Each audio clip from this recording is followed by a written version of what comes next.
Langkah kaki yang terhenti tepat di depan gapura kampus, dan sepasang mata yang melihat sebuah harapan besar akan bertumbuh di tempat ini. Kampus hijau julukannya, IISIP Yapis Biak, salah satu kampus unggulan yang berlokasi di Kabupaten Biak Numfor, di mana sebuah tempat yang melahirkan peradaban baru, tempat bertumbuhnya orang-orang hebat, tempat berkumpulnya orang-orang dari berbagai suku, ras, agama, dan budaya, berbaur, bercampur menjadi satu, yang disebut dengan mahasiswa.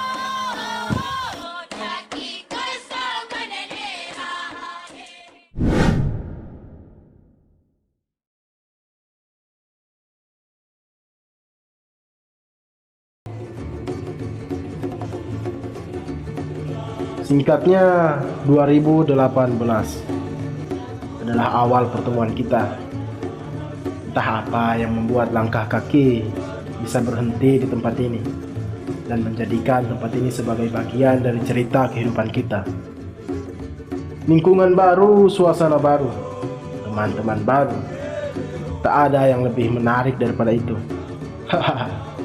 Sudahlah, kenangan ini terlalu manis untuk diingat. Tak sudi rasanya kalau harus berbagi lebih banyak dengan orang lain tentang cerita ini. Kita yang dikenalkan oleh waktu, diakrabkan oleh tugas, dan ditertawakan oleh rasa malas. Serupa tapi tak sama, beda haluan, tapi satu tujuan. Seiring berjalannya waktu, banyak kisah yang telah kita lalui. Tanpa sadar, sudah hampir setahun saja berlalu. Kita yang dulunya hanya pemuda biasa, sekarang sudah dibebankan oleh tanggung jawab peradaban. Ingin rasanya teriak dan mengeluh, tapi sekali lagi, apalah arti kehidupan tanpa ilmu? Tanpa ilmu, kita hanya bisa jadi penonton di tanah sendiri. Tanpa ilmu, kita hanya jadi jongos di kampung sendiri. Itulah salah satu alasan kenapa kita tetap berjuang sampai sekarang. Oh ya, satu lagi, kata bapak, kalau saja dia yang hanya lulusan SMA, mana mungkin anaknya setara dengan dia. Dia ingin lebih. Terdengar sedikit egois memang, tetapi ya, tak ada yang bisa disalahkan juga dari kalimat itu, bukan? Tanggung jawab apa lagi ini?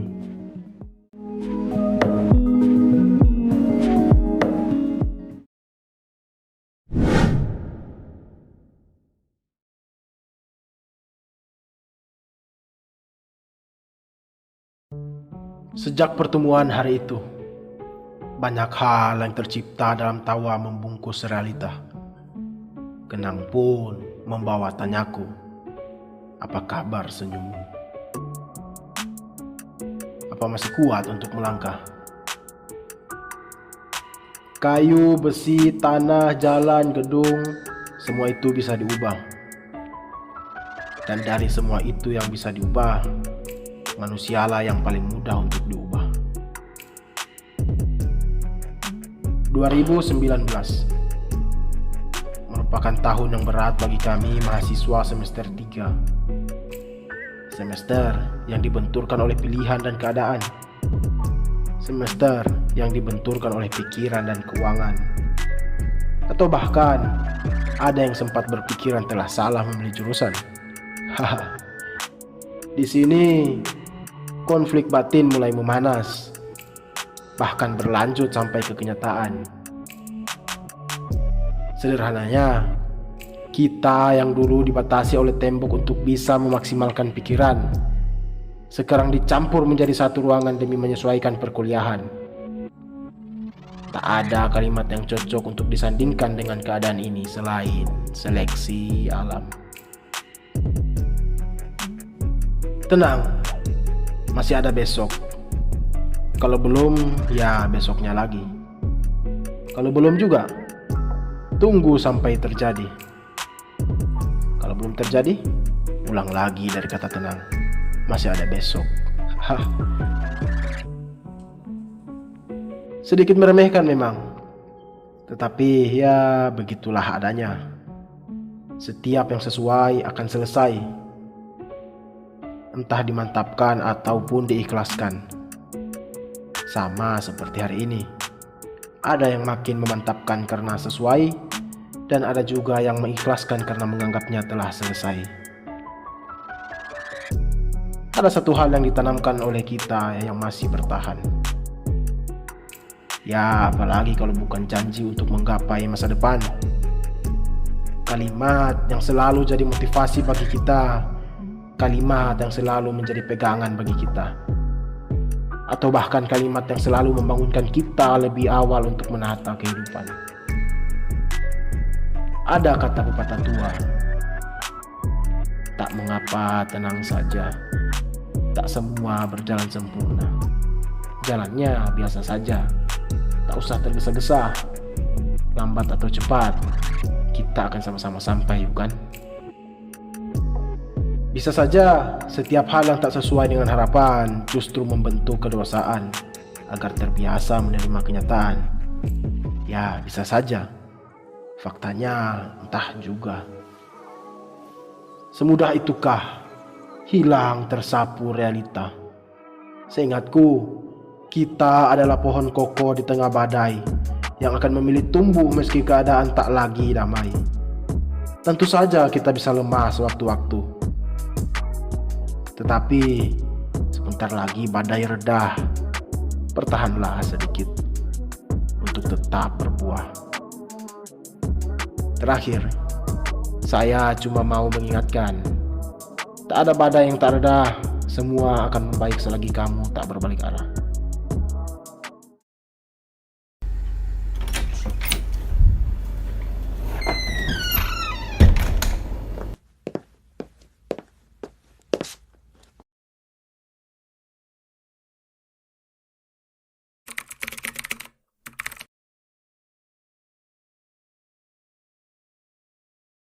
Para ahli kesehatan dan juga para kepala daerah, saya memutuskan untuk memberlakukan Indonesia 2 hari PPKM berturut-turut tercatat darurat sebagai negara dengan kasus harian situs penyedia data kasus COVID-19 COVID-19 di Indonesia diharapkan PPKM masih siaga jadi Menteri Kesehatan tim liputan.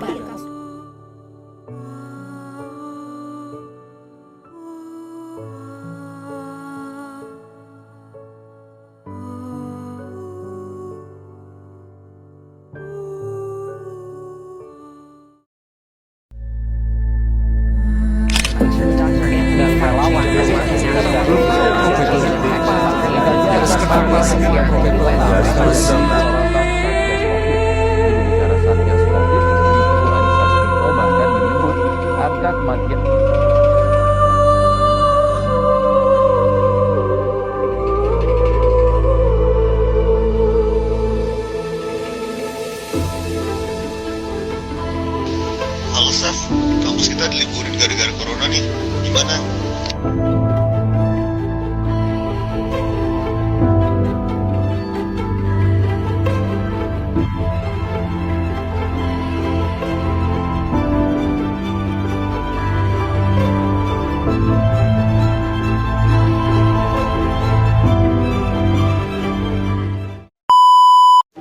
Entah siapa di balik dalang semua ini.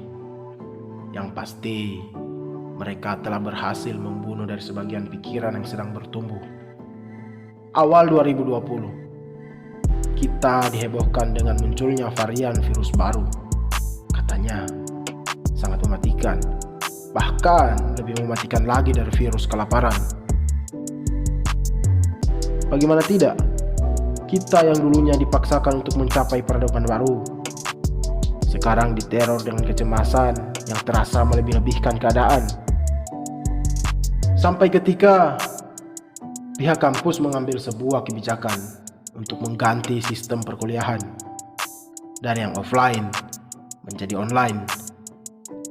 Di sini kebijakan itu rasanya semakin memperkeruh suasana.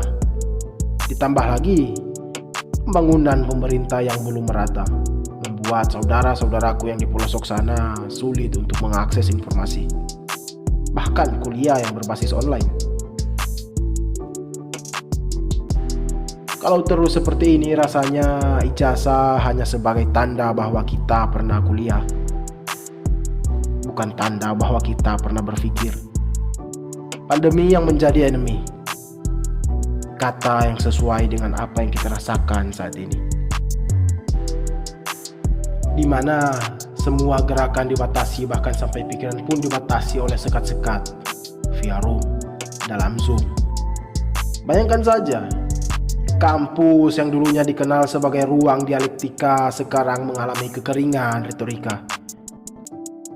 Kampus yang dulu sebagai tempat kita bertumbuh sekarang terasa senyap layaknya sarang pembunuh.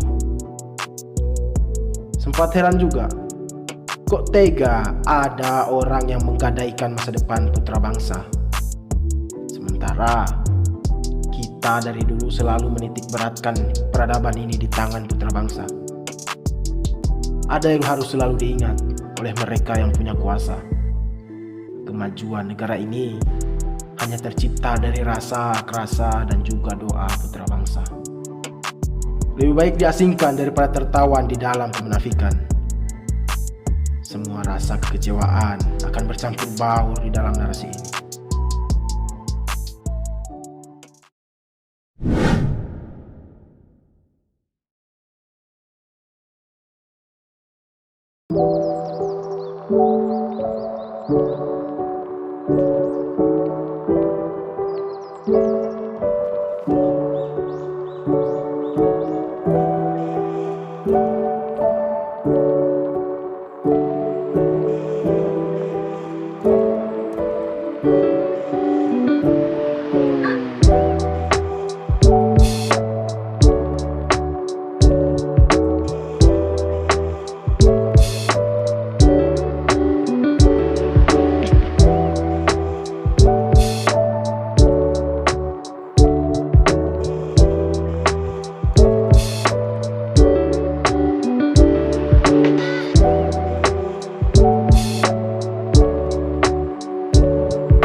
Semester 7 dengan segala beban beratnya.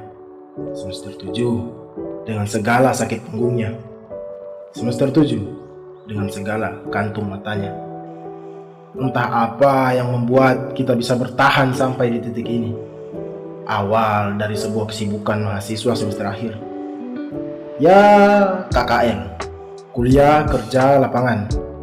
Nampaknya momen ini yang bakal paling diingat nanti. Banyak keseruan yang terjadi. Kita yang tadinya cuma sekedar tegur sapa di kampus, sekarang sudah berasa kayak saudara. Dan ya, semestinya memang seperti itu, bukan? Cuman kadang-kadang manusia punya sisi ego dan gengsi aja untuk memulainya. Kata para senior, kalau mau nyari jodoh, inilah momennya. Agak menggelikan memang, tapi tak apa. Toh juga tak ada yang bisa menjajah pikiran dan perasaan, bukan? Mereka itu merdeka. Kata mereka, stop main-main. Di sini bukan tempat cari jodoh. Omong kosong. Kalau saja Bandung Bondowoso membutuhkan 1000 candi dalam satu malam untuk menaklukkan hati Roro Jonggrang, sementara aku yakin cukup butuh 1 kedipan mata untuk mendapatkanmu. Sebulan. Waktu yang begitu singkat bagi kami, mahasiswa kuliah kerja lapangan. Sesuai dengan namanya, KKN. Yang mana kita dituntut untuk bisa mengimplementasikan teori yang kita peroleh di bangku perkuliahan. Tak mudah ternyata menyandang nama mahasiswa. Semua serba maha. Maha susah, maha sulit, maha ribet, dan maha yang lainnya. Di sini kita dibentuk. Disinilah bisa kita memahami apa dari makna kekeluargaan itu sendiri. Selisih paham, beda pendapat, beda pemikiran, itu biasa. Jadi, makanan sehari-hari bagi kami. Tapi tak apa, meskipun kita tak sedara, tapi setidaknya kita tetap satu arah, bukan?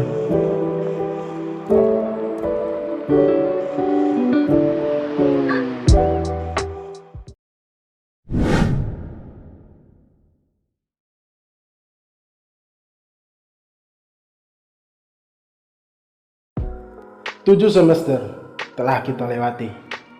Tak habis pikir rasanya bisa sampai ke fase ini. Kata Pak dosen, selagi kita menjalankannya dengan senang hati, pasti tak akan terasa sulitnya. Intinya gini, jangan kejar hasilnya, tapi nikmati prosesnya. Dompet kering, otak pening, kepala pusing. Ditambah lagi, sudah lama sang kekasih meminta untuk dipersunting. Tapi apalah daya, yang sampai dengan detik ini, revisi yang kemarin saja masih belum di-ACC dosen pembimbing. Mungkin itu sedikit dari sekian banyak keresahan mahasiswa semester 8. Rasanya pengen nyerah, tapi sekali lagi, diri ini kembali mengingatkan apa alasan semua ini dimulai. Yakin menukar semua ini dengan keputusasaan. Kamu lelah berjuang. Hidup itu memang selalu tentang perjuangan. Bukan hanya kamu, bahkan bapak sama ibumu juga lebih banyak berjuang. Mereka lebih memilih banyak peluh, tapi tak pernah tuh mengeluh. Putar kembali kilas balik langkah kaki, hingga kamu bisa berdiri di sini. Berapa banyak lelah, berapa banyak air mata, berapa banyak berdebat dengan orang tua, berapa banyak kecewa dan berapa banyak harga diri yang kau punya sekarang ini. Katamu di penghujung sengkala ini adalah cita-citamu, bukan? Kamu meyakinkan seisi dunia bahwa kamu mampu. Dan ketika semua telah percaya, kamu malah menyerah. Kemana jiwa ambisi yang tak takut akan apapun untuk menunjukkan sisi terbaik dirinya itu? 3 bulan berlalu. Haru, bangga, tangis semua pecah bercampur menjadi satu. Tak ada satu orang pun yang tidak merasakan kebahagiaan di dirinya hari itu. Hari dimana rasanya kayak sedang jatuh cinta. Tatkala mendengarkan nama kita yang disebutkan lengkap dengan titel dan gelar di belakangnya. 4 tahun rasanya sangat singkat, tapi juga bukan waktu yang pendek untuk menggapai semua ini. Banyak hal yang kita sudah lewati dan rasanya semua itu layak untuk dikenang. Sekarang nikmati bahagiamu, tapi kalau sudah puas, jangan lupa turun. Masih banyak lagi puncak-puncak yang harus kita lewati, yang harus kita taklukkan, dan masih banyak juga lautan yang harus kita seberangi. Berhenti di sini rasanya belum cukup. Tetap membara saudaraku, dan tetap berikan kehangatan itu saudaraku.